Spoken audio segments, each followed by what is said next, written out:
Good evening, I'm Marivelle Tarouk. Ontario has confirmed 3 new cases of the coronavirus today. This province has the highest number of cases in Canada with a total of 31. A woman in her 40s tested positive after she returned from Colorado on March 2nd.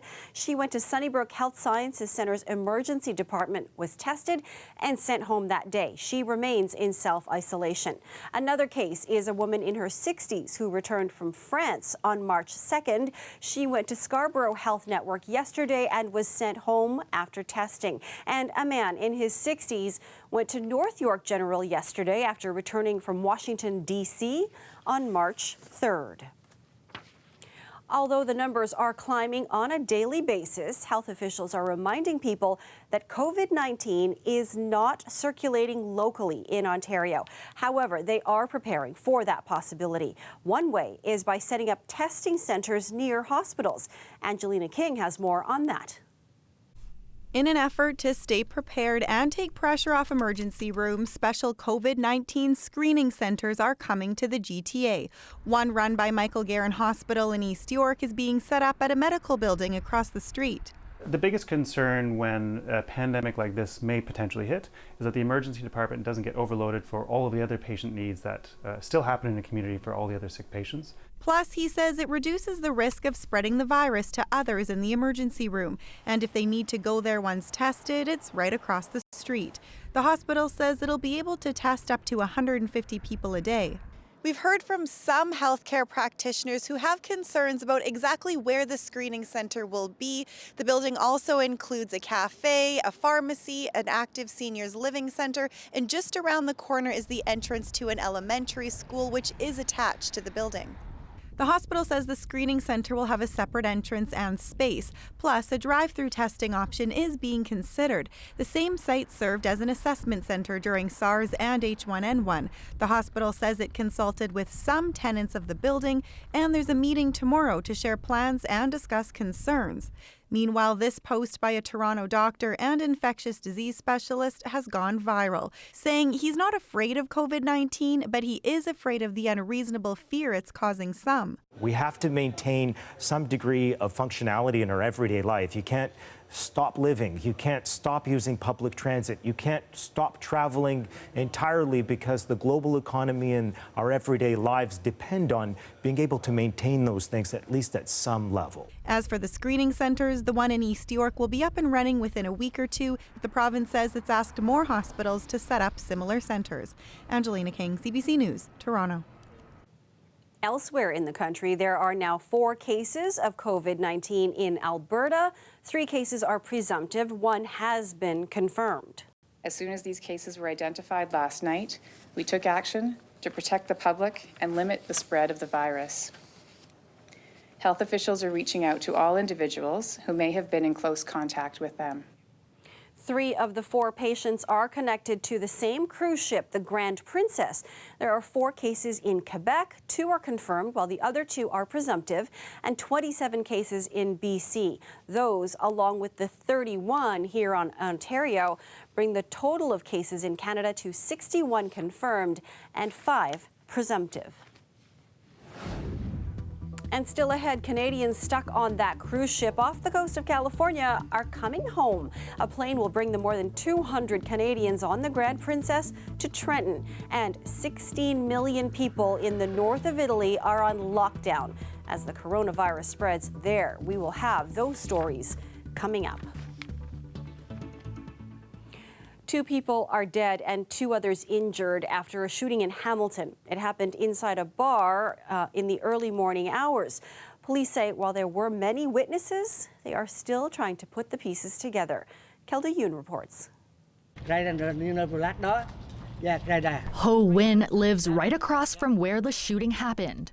I hear a lot of people fighting, talk outside here, and I saw one guy lay down on the sidewalk. Just after 5 a.m., police were called to Urban Lounge, a bar attached to Sam's Hotel and Tavern on Barton Street East. 4 people were shot in the basement. A 39-year-old man and a 25-year-old woman were killed. 2 other men, a 38-year-old and a 29-year-old, are in stable condition. We're still looking to determine what the relationship is between the deceased and if all 4 victims are in fact related to each other. A large police presence remained on scene throughout most of the day, canvassing the neighborhood for witnesses. There were dozens of people in this lounge last night, and no one has reached out to us to offer any assistance. So we're working through that, and we're appealing to anybody that was at this lounge to please help us out. Police say many of those inside Urban Lounge at the time of the shooting had come from Zen Lounge, not too far away, where they were attending a memorial for a 2018 murder victim. Despite the lack of witnesses coming forward, police do have a suspect description. Male, he's black with dark skin, thin build, he's possibly in his 30s, approximately 5'10". He's believed to possibly have short braided hair, wearing dark jeans or pants, and a tracksuit style zip-up sweater. He is believed to be the only shooter. The motive, though, still unknown. Longtime residents of the neighborhood tell me they aren't particularly surprised at what happened. They say this stretch of Barton Street has long been known as a very rough area and has been for the past 25 years or so. It's a little dodgy. I have had a weapon to my face before, and it is very scary. Bernice Perry has lived in the neighborhood for decades. It's too close for comfort because I have a young daughter and I don't want her near this stuff. Hamilton police are pleading for anyone with information to come forward. Kelda Yoon, CBC News, Hamilton. Now to Mississauga, where a man has been arrested for dangerous driving after hitting a 10-year-old girl before striking a bus station. It happened at Dixie and Matheson just after 4:30 p.m. when police got a call that a child was struck by a vehicle at the intersection. The young girl was taken to a trauma center with serious but non-life-threatening injuries. 2 other passengers were in the vehicle with the driver. None of them were injured.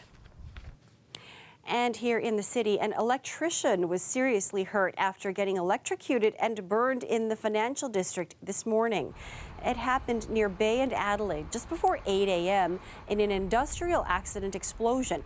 The man was rushed to hospital with burns on his face and torso. No one else was injured. All right, let's check in with Christina for our first look at the weather tonight. What a day. That's all I have to say. Beautiful. Absolutely beautiful. And Maryvale, this weather is actually going to continue into tomorrow. And tomorrow, everybody, is going to be the warmest day thus far in the year. Let's take a closer look. And before I get into tomorrow, actually, check this out. Even overnight, we are not dipping below 0. Something pretty fabulous. And in the morning, by the time you're getting ready to go to work, well, in comes in that sunshine around 8 a.m. Temperatures well above 0, peaking at 10 degrees by the morning. But by the afternoon, check this out, our afternoon high will be 12 degrees. Now we are looking at showers coming our way. Now here we are with this warmth in southern Ontario, northern Ontario, still feeling this cold Arctic air and swath of snow. And then of course we are going to be dealing with some rain in southern Ontario. Let's take a closer look into this. Here comes in that low pressure system, and here's that sharp divide between North Ontario and South Ontario. Here comes in our showers, so we can look out for this Monday evening all the way from Windsor, heading up here towards Montreal. Into Quebec it becomes snow, but this pink freezing line here just north of Montreal, well, that's all about the freezing rain. Let's take a little closer look here at this rain accumulation. Here it is from Windsor all the way to Montreal. Toronto, we're looking at between 5 and 15 millimeters of rain for Monday evening into Tuesday. Okay, we'll see you in a bit for the long range. Thanks, Christina. Thank you. Well, hope is in sight for the more than 230 Canadians stranded on that cruise ship off California. The ship is expected to dock tomorrow, and Ottawa's arranging for a plane to bring them home. CBC's Aaron Collins reports. Oakland's port is sleepy today. It won't be tomorrow. That's when the Grand Princess is set to arrive, and its 2,500 passengers will begin to disembark. California's governor says it will be the sick that come off the ship first. First tranche of people that will come off the ship in a rapid manner will be those that are symptomatic and those most in need of medical support. 21 people on board have tested positive for COVID-19. U.S. passengers will be sent to military bases in California, Texas, and Georgia, where they'll be tested and then held in quarantine for 14 days. As for those 237 Canadians tonight, Global Affairs Canada says their health will be assessed, and those with no symptoms will be flown to CFB Trenton in Ontario for a mandatory 2-week quarantine. This man from Ontario glad the government is acting, but disappointed with his final destination. It's not the way I would have wished it to end up. Now, I thought in our case, where nobody around me is showing any symptoms, that we would be able to go into a home quarantine, perhaps. This Canadian woman traveling with her husband says when she finally does get off the ship, she won't be getting on another one anytime soon. Absolutely not. Absolutely. I don't think they'll ever catch me on a cruise ship again after this experience. Just awful. A good way to cut the risk of catching COVID-19. Say no large crowds, no long trips, and above all, don't get on a cruise ship. So while there is a plan for the passengers on the Grand Princess to disembark here in the port of Oakland, it's a different story for the more than 1,000 crew members on board.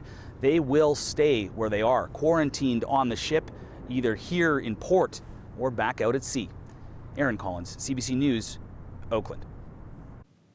Italy's government has enacted drastic new measures to stop the COVID-19 outbreak from spreading there, placing a large part of the country's north in quarantine. Megan Williams reports from Rome. Stiamo affrontando un'emergenza. The dramatic news came in the dead of night. Italian Prime Minister Giuseppe Conte announcing that to contain the soaring coronavirus infections and deaths, the vital economic region of Lombardia and 14 other cities and surrounding areas would go into lockdown, enforced by armed checkpoints, fines, and even possible prison time. No one allowed in or out without special permission. News had leaked out before the announcement, and hundreds made a mad dash to catch trains south, hoping to avoid the restrictions by returning to family homes in southern Italy. Alle loro case. That prompted southern leaders, like the president of Puglia, to take to social media, where he told those heading south to get off the train, turn your cars around, don't bring the epidemic here. But the vast majority are abiding by the rules and staying in the red zones. Some areas have already been under quarantine for 2 weeks. And with some 1,300 more infected and 133 more deaths in the last 24 hours alone, Lombardia resident Laila Bicher worries the intensive care system is on the brink of collapse. Our hospitals are full. Our intensive care units are getting full. There are really few spots open, so now it's a critical situation. A prison in the northern town of Modena was the site of rebellion against visiting restrictions due to the virus. Even the Vatican has been affected, with this week its first patient inside the tiny city-state testing positive. To discourage people from gathering, the Pope live-streamed his Sunday Angelus address instead of delivering it from his balcony overlooking St. Peter's Square, praying for all those suffering from the epidemic. Megan Williams, CBC News, Rome. I had nobody who I could call and say, oh yeah, it's happened, like, can you come and get me? No, when I say nobody, I mean nobody. What do you do when you're trying to leave a violent situation at home? We'll have the story of one woman who found her lifeline in a local organization that helped her move out and move up. That's coming up after the break.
When women are trying to leave a violent situation at home, there are often many barriers preventing them from leaving. As we continue our series on stopping domestic violence, CBC's Kirthana Sasitharan tells us about one GTA organization that's trying to make it easier for those women to move out and forward. Jessica from Shelter Movers. Adjoa Ayeko listens to the call she made a year and a half ago that turned her life around. She says she had been facing escalating abuse in the 4 years she lived with her partner. In the fall of 2018, she says he attempted to strangle her. Like, even when I do it, like, this makes me cringe to think about it. Somebody's hands are on your neck. I just remember crashing and feeling like it was literally the end. She says she had to leave him as soon as possible. I had nobody who I could call and say, oh yeah, it's happened. So she called Shelter Movers. She says the charity showed up shortly after she called, helped her pack, and put her belongings in a storage facility. That opened the way for the one thing that saved my life, the one organization that really stepped in and helped me. So moves can happen day or night. Shelter Movers is the brainchild of Marc Holjaquin. He says he started it 3 years ago because he was concerned women who wanted to leave an abusive relationship were stalled because they had to pack up their lives. His organization is the only one of its kind in Canada. He says helping a victim move out as soon as possible is essential. When she contacts us or her referring agency contacts us, we need to be able to respond very, very quickly. Maybe he's in jail, maybe he's gone to work. She needs an opportunity to get out safely. Holjaquin says the charity moves about 60 families every month and has expanded its services to 2 other cities, Vancouver and Montreal. He's planning to open more chapters across Ontario. We're just present for her on a small part of what is often a very long journey. As for Ayeko, she now sits on Shelter Movers Advisory Board, and she has a piece of advice for women wanting to leave an abusive home life. Reach out, reach out. Allies come from the strangest places. The strangest places. And yeah, and be strong, but don't stay. Don't stay. Kirthana Sasitharan, CBC News, Toronto. Thank you. The federal government will introduce a bill tomorrow banning conversion therapy for minors. The controversial practice attempts to change a person's sexual orientation or gender identity.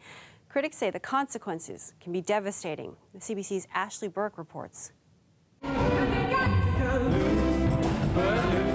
Music is what's helping medical student Harper Perrin in the long recovery from conversion therapy.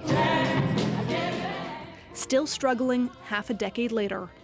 Conversion therapy did some significant emotional and sexual harm. Perrin was raised in a Christian evangelical home, taught that being gay is a sin. So at 18, Perrin sought out conversion therapy through a mentor at church. It was like a complete remake of my character, and no matter how hard I tried, it wasn't going to change. And I still was going to have these crushing kind of like overwhelming feelings that I just couldn't cut off. And I was causing myself so much pain in the process. Pain that Perrin says led to dark, depressing episodes. Like a lot of suicidal ideation. Yeah, it was very unsafe for a number of years. The World Health Organization says therapies to change sexual orientation are a serious threat to people's health and well-being. The Liberal government says it agrees. Evidence demonstrates that this is a practice that does not work. It's destructive, it's harmful, and it should not exist. There were calls for the Trudeau government to do this in 2019, but it left it to the provinces, some of which, like Nova Scotia, Manitoba, and Ontario, do block conversion therapy. I find this gross overreach. But religious groups say they will challenge the law over freedom of conscience and religion. The government turns around and says, well, those who want to change their orientation, not through surgery, not through drugs, but just through therapy, those people, they're criminals. But the ones who want to change their sex are completely acceptable, upstanding citizens. So I just find that completely incoherent. But the bill requires opposition support. The NDP are all in. The Conservatives say they support it in principle, but still need to see the language of the bill. Ashley Burke, CBC News, Ottawa.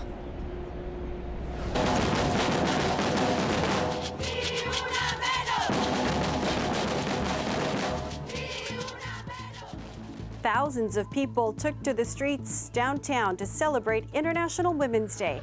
We'll have more from the march coming up after the break.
A couple of landmarks around the city have been lit purple tonight to celebrate International Women's Day. The Toronto sign at Nathan Phillips Square turned purple, along with City Hall and the CN Tower.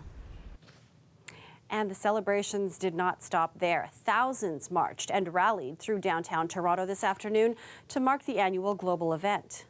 We're bringing in the challenges of the current times. We have more challenges this year with cuts to our education system, cuts to our shelters. We do not have pay equity. Unfortunately, there is not equality. This year's theme was "The world is on fire, we are rising." Marchers carried banners and chanted slogans not only for equal rights for women, but also calling on the government to respect Indigenous land rights and to take steps to fight climate change. Protesters also expressed support for the province's teachers fighting against cuts to public education. Just a beautiful day out there, Christina, to get out and do anything, and it's just a small taste of more to come, maybe? Absolutely. So, Maryvale, tomorrow we are looking at some absolutely beautiful temperatures. Our afternoon high will be 12 degrees, but it's going to be a little bit short-lived because for our Monday evening through our overnight, it looks like in comes the rain. Here we go. Here's that low pressure system in bringing in that rain I was telling you about earlier, all the way from Windsor to Montreal. In comes in that high pressure system, though, for Tuesday, and this is what's going to give us a dry Tuesday overnight. Now, behind that system, we are going to be looking at some gusty winds. So if you're headed towards Niagara Falls, take a look here how these winds are picking up well over 60 kilometers an hour into our Monday. However, as we are going through this mild system, the temperatures are remaining mild as well. Check this out here. Like I mentioned, Toronto at 12 for Monday. Windsor, your high will be 17. London at 15. Here's that system a little bit more north in Sudbury and Huntsville as well. Still dealing with some mild temperatures for the next few days. Actually, this is going to continue into our March break. Here's our Tuesday. Here's that precip. Toronto at 9, Barrie at 7, Windsor at 10, the warmest. Let's take a look at our Wednesday. This is when our temperatures are going to start to drop. We are looking at a weak system coming Wednesday. Some snowfall for Toronto at 3 degrees. There's our precip for Windsor at 4. But overall, mild temperatures into March break. All right. Sounds good. Thanks a lot, Christina. Thank you. So it was that beautiful day to be outside, and many decided to hit the ice in costume for Toronto Comic-Con's first cosplay skate event at Nathan Phillips Square. We're here to promote all fandoms, an opportunity for the public to enjoy comic culture, pop culture, and bring the event to the masses. Well, there's Batman showing off his skating skills, and he's certainly not the only one. Fans of all ages came out dressed as their favorite characters from comics, TV shows, movies, and beyond. They laced up their skates and hit the rink. Fan favorite cosplays were also there for photo ops. It is all to celebrate Toronto, a two-day festival in honor of the city's 186th birthday. A fun day. And that's our show for you tonight. Thank you for watching. You can stay caught up on news anytime on our website, cbcnews.ca. We are going to leave you with some shots around Toronto of that beautiful day we had. I hope you got out and got some sun yourself. Have yourselves a great night, everyone.